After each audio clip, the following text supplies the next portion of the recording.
Bonjour à tous, j'ai décidé de vous présenter aujourd'hui l'histoire d'un territoire qui a une valeur sentimentale pour moi. Je vous expliquerai ça en fin de vidéo.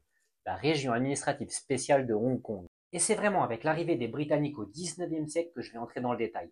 Avant ça, l'île de Hong Kong, ou la péninsule de Kowloon qui lui fait face, est avant tout peuplée de petites bourgades de pêcheurs, similaires à des milliers d'autres dans toute la Chine. On trouve des traces d'habitation humaine à Hong Kong depuis le Paléolithique, dans le site de Wong Tai Tong, et c'est sous la dynastie Qing, il y a donc 2000 ans, que l'île et ses environs passent sous la souveraineté des empereurs chinois, avec une parenthèse pendant laquelle Hong Kong sera incorporé au royaume Nan Yue, ancêtre du Vietnam. On sait que l'actuel Taipo était un centre important pour le commerce de perles sous la dynastie Song. Tuan Mun deviendra également un port important sous les Tang, la dynastie Tang. Alors attention, aussi bien Taipo comme Tuan Mun se trouvent dans une zone de Hong Kong qu'on appelle aujourd'hui les nouveaux territoires, et pas sur l'île de Hong Kong. Je vous expliquerai ça tout à l'heure. On arrive à l'année 1276 et Hong Kong s'apprête à jouer un rôle de premier ordre dans l'histoire de la Chine. On est à l'époque des grandes invasions mongoles et la cour impériale de la dynastie Song trouve refuge juste en face de l'île de Hong Kong, dans ce qui est aujourd'hui le district de Kowloon. Et ce refuge n'empêche pas les forces chinoises d'être écrasées à la bataille de Yamen, tout près de Hong Kong. 在长达2年援军的轮番进攻下，宋军的船阵终于出现了破口。擅长陆战和近战的援军纷纷跳上宋军战船。L'un des courageux généraux qui a défendu l'empereur jusqu'à son dernier souffle dispose aujourd'hui de nombreux temples en son honneur. On trouve toujours à Hong Kong la Song Wang Toi, un bloc de pierre portant des inscriptions datant de la dynastie Song et qui rend hommage aux derniers empereurs de cette dynastie. Mais la mainmise de la dynastie Yuan d'origine mongole sur la Chine est alors totale. Comme vous le savez, la dynastie Ming succédera à la dynastie mongole. La Chine va devoir faire face à une nouvelle menace, les Européens. Les premiers à explorer les côtes chinoises sont les Portugais. Concrètement, le navigateur Jorge Alvarez accoste l'île de Hong Kong en 1513. Sim, depois nasce principalmente por via de Macau. E a expressão negócios da China significa fazer 300, 400% de lucro numa viagem, no mínimo. Muitas vezes faz-se mais. E, portanto, estamos a falar... Ora bem, o Jorge Alves, que a gente tem este primeiro, é, portanto, um homem que está... Il faut savoir qu'à cette époque, la Chine se considère le centre du monde, d'où son nom d'Empire du Milieu. L'empereur est une véritable divinité. Donc on a ces nouveaux barbares, dans ce cas-là les Portugais, qui viennent commercer illégalement sur les côtes chinoises, mais qui surtout commencent à s'établir en Asie. L'autre problème, c'est que certains de ces territoires asiatiques où les Portugais s'installent sont des vassaux des Chinois, comme c'est le cas à Malacca dans l'actuelle Malaisie. L'échec d'une mission diplomatique portugaise conduit à un conflit ouvert entre le Portugal et la Chine. Les Portugais sont d'abord battus à la bataille de Tunmen, puis à la bataille de Shan Sao Wan au large de l'île de Lantau, qui appartient aujourd'hui à Hong Kong. Les Chinois affronteront aussi l'autre grande puissance commerciale du XVIIe siècle, les Provinces-Unies. Mais bon, le sujet de cette vidéo est Hong Kong et pas la Chine. Je ne vais donc pas rentrer dans le détail. Mais je vous invite à voir ma vidéo sur l'histoire des Pays-Bas. Toujours est-il que les tensions finissent par s'apaiser entre Chinois et Portugais. L'habile politique diplomatique portugaise et quelques pots de vin permettent même aux Portugais de prendre le contrôle de Macao, qui se trouve juste en face de Hong Kong. Les Portugais seront souverains de Macao jusqu'en 1999. Le XVIIIe siècle voit l'émergence d'une nouvelle superpuissance mondiale, le Royaume-Uni. Comme l'ont fait les Portugais et les Néerlandais avant eux, les Anglais vont lorgner sur cet immense marché ultra-protectionniste, la Chine.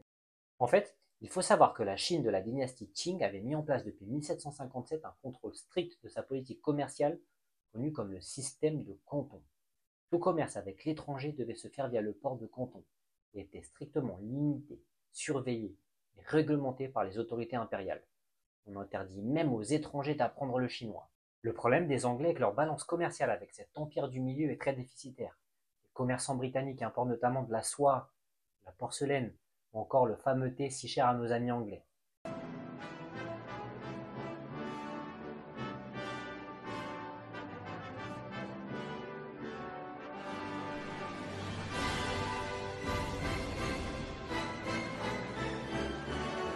Au début du XIXe siècle, un commerce de contrebande explose littéralement.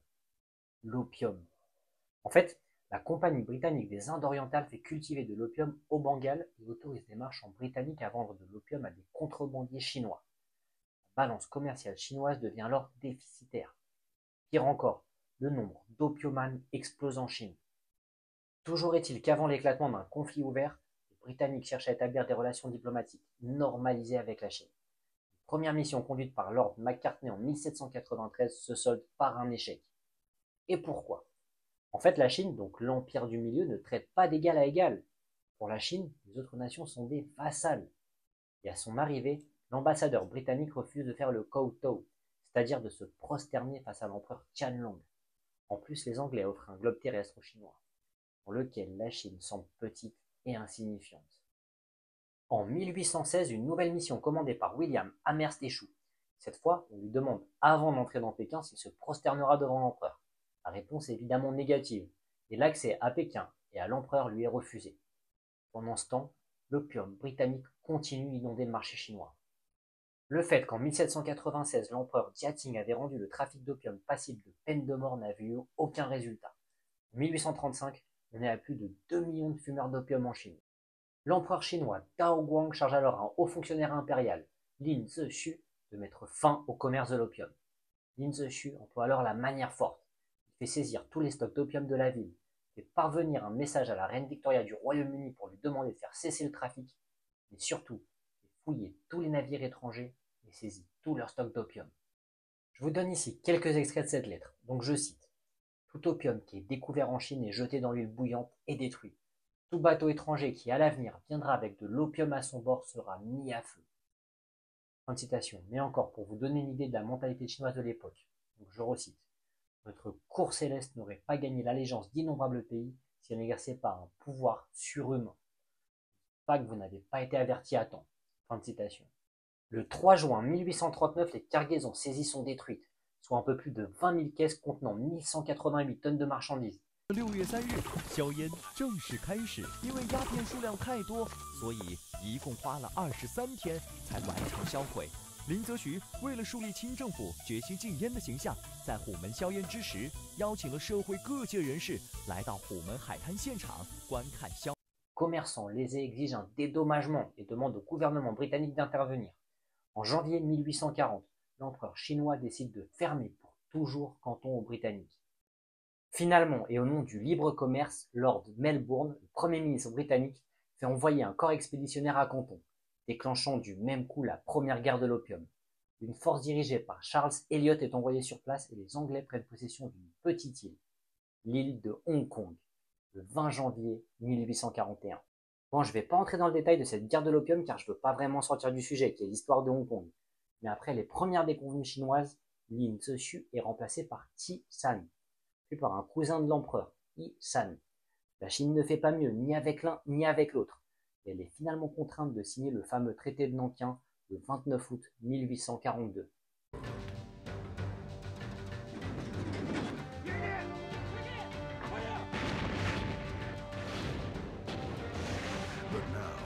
Britain has the responsibility to open up this last and largest territory in the East. All of that is about to change. The fact is, whoever gets hold of China will have the entire East. Empires. We reckon that Hong Kong is the best port in the whole Far East. One determined to expand. We must have it. One determined to survive.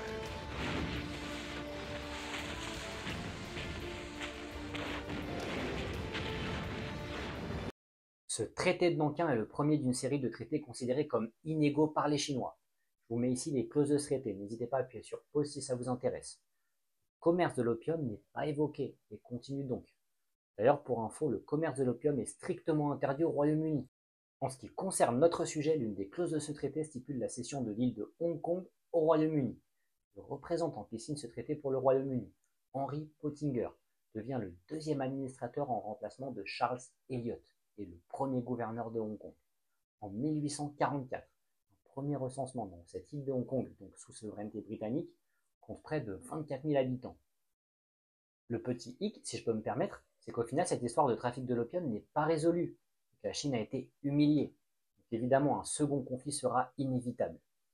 Curieusement, ce seront les Occidentaux qui chercheront le conflit, car malgré le trafic de l'opium, l'ouverture de certains ports chinois au commerce tourne commercialement à l'avantage des Chinois, qui refusent catégoriquement d'ouvrir le reste de leur vaste marché. Le déclenchement d'une nouvelle guerre viendra donc d'un prétexte, l'incident de l'Arrow. L'Arrow était un navire pirate qui avait été enregistré à Hong Kong sous bannière britannique. L'équipage était chinois et l'immatriculation britannique du navire était expirée. Toujours est-il que les autorités chinoises saisissent le navire et arrêtent son équipage.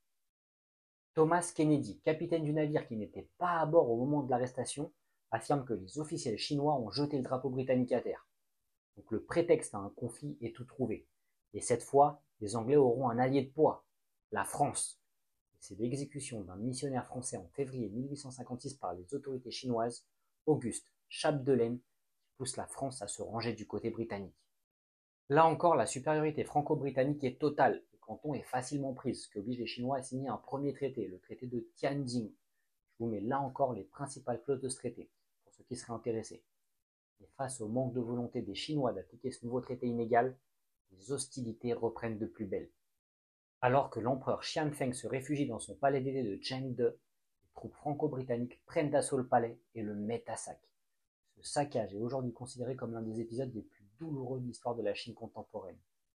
Le traité de Tianjin est finalement ratifié lors de la Convention de Pékin de 1860. Et ce qui est très intéressant pour nous est que cette Convention de Pékin inclut cette clause. La cession au Royaume-Uni du district de Kowloon, qui se trouve juste en face de l'île de Hong Kong. Pendant ce temps, sur l'île de Hong Kong, le gouverneur John Bowring autorise les Chinois à exercer la profession d'avocat et met en place un système de gestion des eaux. Il cherche même à autoriser certains Chinois à voter. Mais un événement, connu comme l'incident de la boulangerie d'Essling, changera radicalement sa politique. Le 15 janvier 1857, des centaines d'habitants européens de la colonie qui avaient consommé du pain de la boulangerie Essling souffrent alors de nausées, vomissements, douleurs à l'estomac et d'étourdissement. L'enquête prouvera que les pains consommés avaient été empoisonnés à l'arsenic. On comptera finalement 3 morts, dont la femme du gouverneur. Petite précision concernant ce gouverneur, il est nommé par la couronne britannique sur recommandation du Premier ministre et du Foreign Office. La Constitution de Hong Kong met également en place un conseil législatif, une sorte de parlement dont les membres sont choisis par les membres du gouvernement britannique. Il faudra attendre 1985 pour que cette institution commence à s'ouvrir à des élections. Hong Kong dispose aussi d'un conseil exécutif, une sorte de gouvernement dont les membres sont aussi nommés par les Britanniques. En 1862, la population de Hong Kong est d'environ 120 000 personnes. Et la surpopulation deviendra un problème récurrent tout au long de l'histoire de la ville. Il faut savoir que le territoire anglais devient un lieu de refuge pour de nombreux Chinois, notamment lors de la terrible révolte des Taiping. En 1865, des entrepreneurs britanniques basés à Hong Kong fondent une banque dont l'objectif sera de financer le commerce, dont celui de l'opium. Cette banque, la Hong Kong and Shanghai Banking Corporation, que vous connaissez comme HSBC, est aujourd'hui l'une des plus grandes banques du monde. Si vous connaissez Hong Kong, les riches habitants s'installent déjà autour du Victoria Peak. Vous y trouvez aujourd'hui, grâce à ses vues panoramiques, l'une des plus belles attractions touristiques de la ville. D'ailleurs, entre 1904 et 1949, il sera interdit aux résidents chinois de résider dans le quartier du Peak. Il faut attendre le gouverneur John Pop Hensey pour que certaines mesures ultra-discriminatoires contre les Chinois soient suspendues. Il les autorise à acheter des terres, à construire et à entreprendre dans le district de Central. Il nomme même un Chinois au conseil législatif, Ngo Choi, qui deviendra plus tard ministre des Affaires étrangères de la République de Chine. En 1894, Hong Kong est frappé par une terrible épidémie de peste bubonique qui atteint 100 morts par jour. Conscient de la nécessité d'agrandir le territoire pour des raisons démographiques mais aussi sécuritaires, les autorités britanniques profitent de l'extrême faiblesse de la Chine en cette fin de 19e siècle pour acquérir, entre guillemets, légalement, des nouveaux territoires pour 100 ans. Ces nouveaux territoires représenteront 80% de l'actuel territoire de Hong Kong. On a donc l'île de Hong Kong acquise en 1842, Kowloon en 1860 et les nouveaux territoires. Cette acquisition des nouveaux territoires est signée et entre en vigueur en 1898. L'année suivante, les Britanniques doivent faire face à une révolte des populations de ces nouveaux territoires qui refusent la mainmise britannique. Cette guerre, connue comme la guerre des 6 jours, fera plus de 500 victimes du côté des Chinois. Entre-temps, le port de la ville devient une véritable plaque tournante du commerce asiatique et dépasse même par son trafic des ports comme celui de New York ou d'Anvers. De 1904 à 1907, le gouverneur de Hong Kong est Matthew Nathan. Je dis ça car si vous connaissez Hong Kong, l'une des principales artères, peut-être même la plus connue, est la Nathan Road. Nathan était ingénieur et il met notamment en place une importante planification urbaine, une sorte de Haussmann hongkongais quoi. Dans la lignée de ce qui se passe en Chine continentale avec l'apparition du Parti communiste, Hong Kong connaît de nombreuses grèves et troubles sociaux, souvent très sévèrement réprimés. Le gouverneur de l'époque, Edward Stubbs, maintient une ligne particulièrement dure face à ces mouvements. Il doit même faire face à la demande des colons européens pour que le conseil législatif soit élu démocratiquement. En fait, Stubbs n'est pas contre l'idée, mais il préfère botter en touche, de peur d'ouvrir une boîte de Pandore. Il considère, il a probablement raison, que si des élections ont lieu, les Chinois demanderont à voter. En 1926, un Chinois, Shaosun Chou, entre pour la première fois au conseil exécutif, donc dans le gouvernement local. L'éclatement de la guerre sino-japonaise de 1937 voit un nouvel afflux de population chinoise vers Hong Kong, qui continue de se surpeupler. D'ailleurs, cette même année 1937, un typhon frappe violemment la ville et fait plus de 10 000 morts.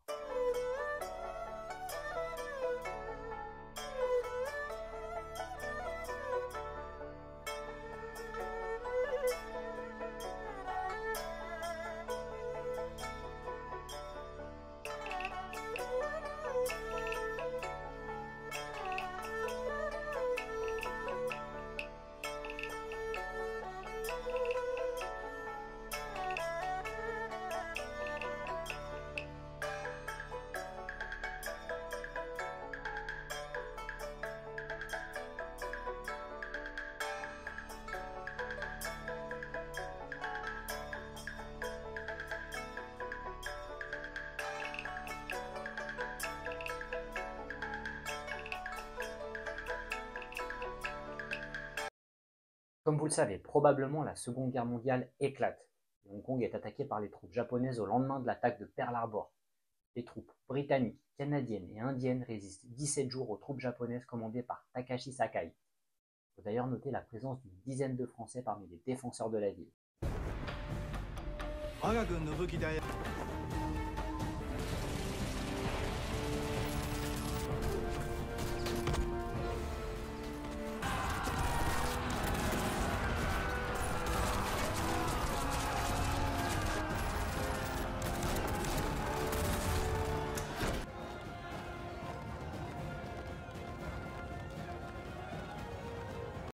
Finalement, la reddition a lieu le 25 décembre 1941 et est connue sous le nom de Noël noir pour les habitants. Hong Kong sera occupé par les Japonais pendant 3 ans et 8 mois. Son gouverneur, Mark Yong, passera toute la période d'occupation emprisonné. D'ailleurs, voici l'instruction qu'il avait reçue de Churchill quant à la bataille de Hong Kong. Je cite. Chaque partie de l'île, de Hong Kong, devra être conquise et résister avec la plus grande obstination à l'ennemi. Chaque jour où vous parvenez à maintenir votre résistance, vous aiderez la cause des Alliés partout dans le monde. Fin de citation. Après la reddition britannique, le général japonais Rensuke Isogai est nommé gouverneur de Hong Kong et appliquera la loi martiale pendant toute la période d'occupation. Si vous connaissez Hong Kong, les Japonais installent leur centre de commandement dans le célèbre hôtel Peninsula.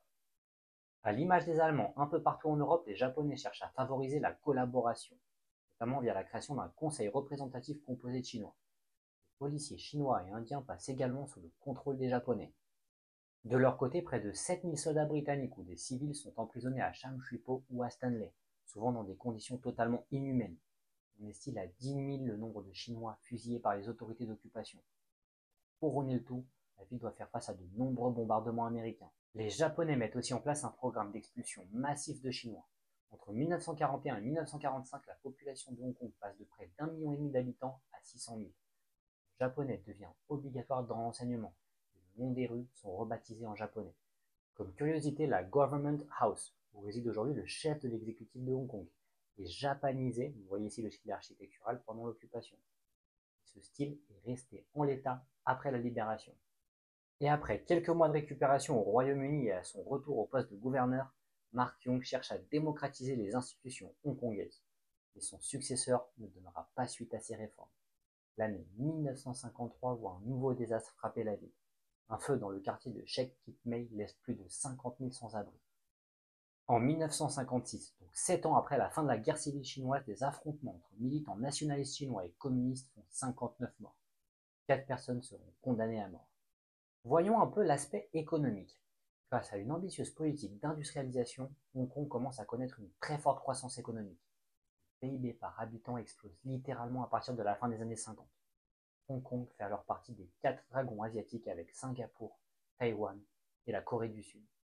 Au même moment, la terrible famine qui sévit en Chine continentale attire de nouveaux flux de population. Et comme dans le reste du monde occidental, Hong Kong voit l'apparition de mouvements de contestation sur son territoire. En 1966, une augmentation du prix du billet du Star Ferry. Donc, si vous connaissez Hong Kong, vous savez certainement que le Star Ferry est le bateau qui vous transporte de Kowloon à l'île de Hong Kong.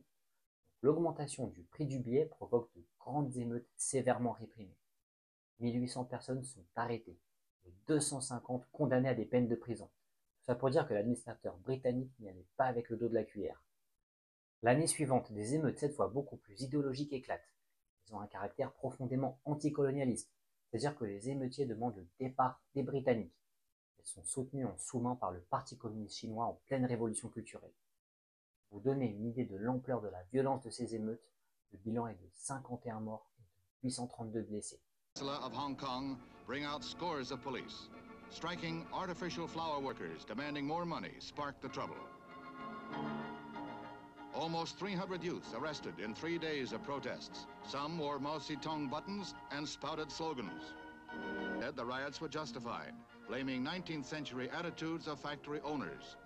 La pression populaire oblige alors les autorités à prendre des mesures sociales, comme la journée de 8 heures de travail et 6 jours de travail par semaine. 6 jours. Ouais, ça fait pas rêver. Qu'est-ce que ça devait être avant? On va parler de la semaine de 4 jours. Toutes les grandes avancées sociales auront cependant lieu pendant le mandat de Murray Maclehouse, comme les congés payés, les arrêts maladie, les tribunaux de défense du droit du travail, des aides sociales pour les personnes âgées, des investissements dans la santé et l'éducation. C'est-à-dire même pour la cause homosexuelle. Il faudra attendre 1991 pour que l'homosexualité soit dépénalisée. D'ailleurs, attendez, en 1898, les Britanniques avaient loué aux Chinois les nouveaux territoires, qui représentent 80% de la surface de Hong Kong.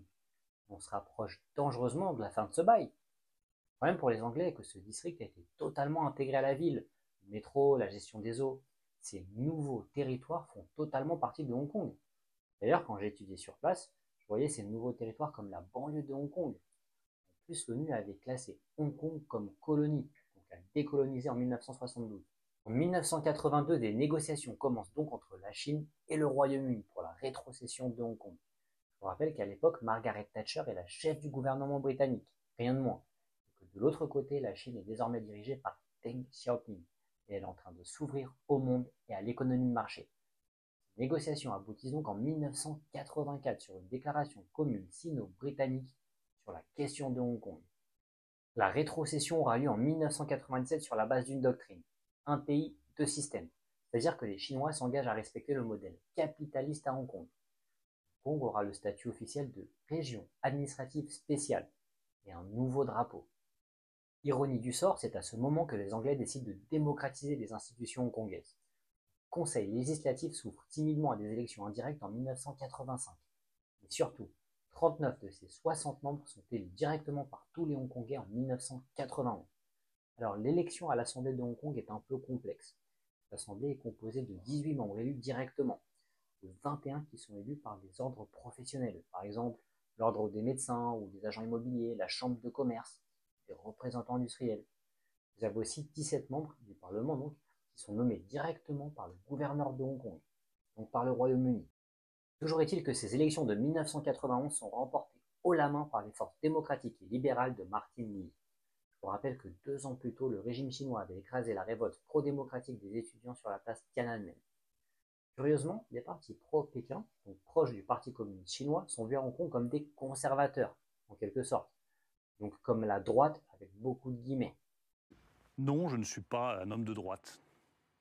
L'année 1992 voit la nomination de celui qui sera le dernier gouverneur britannique de Hong Kong, Chris Pattern, qui est d'ailleurs l'un des barons du Parti conservateur britannique de l'époque.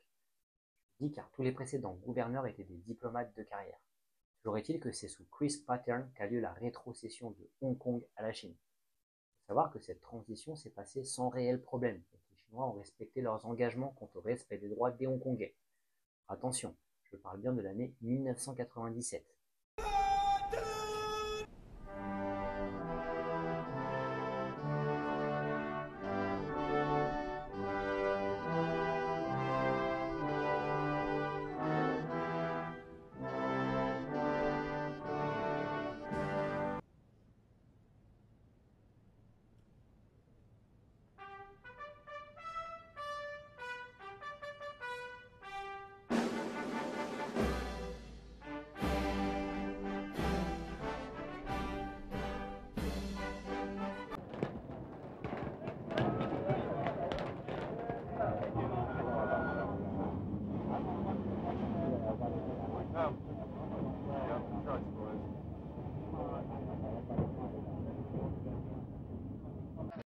avec cette acquisition, l'économie chinoise de l'époque voit son PIB augmenter d'un coup de 25%.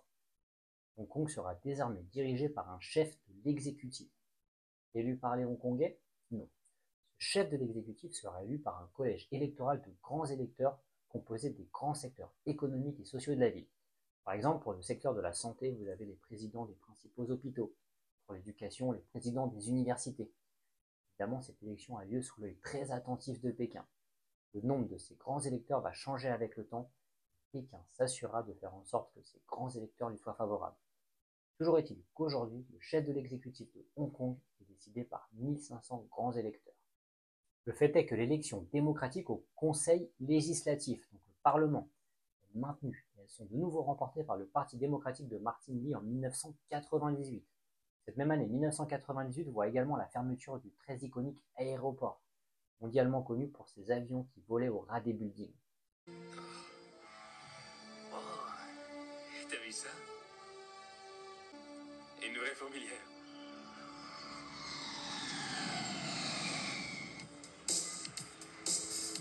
D'ailleurs, juste avant la rétrocession, les autorités avaient détruit la célèbre et lugubre citadelle de Kowloon City, connue pour avoir la plus forte densité de population au monde et où régnaient les triades dans les années 1970. Et même si l'insécurité n'était pas un réel problème dans cette sorte d'enclave, elle était réputée pour sa profusion de maisons closes, de casinos ou encore pour le trafic de drogue. En 2003, Hong Kong est sévèrement touché par l'épidémie de SRAS, sorte de répétition générale à celle du Covid qui aura lieu plus tard. Je pense que ça va vous dire quelque chose. Évidemment, Hong Kong reste un centre majeur du capitalisme mondial et continue à prospérer, comme en témoignent les nombreux gratte-ciel construits dans son centre d'affaires sur l'île de Hong Kong. Toujours est-il que même si le territoire est prospère, ce n'est au final pas une démocratie. Bon, prospère.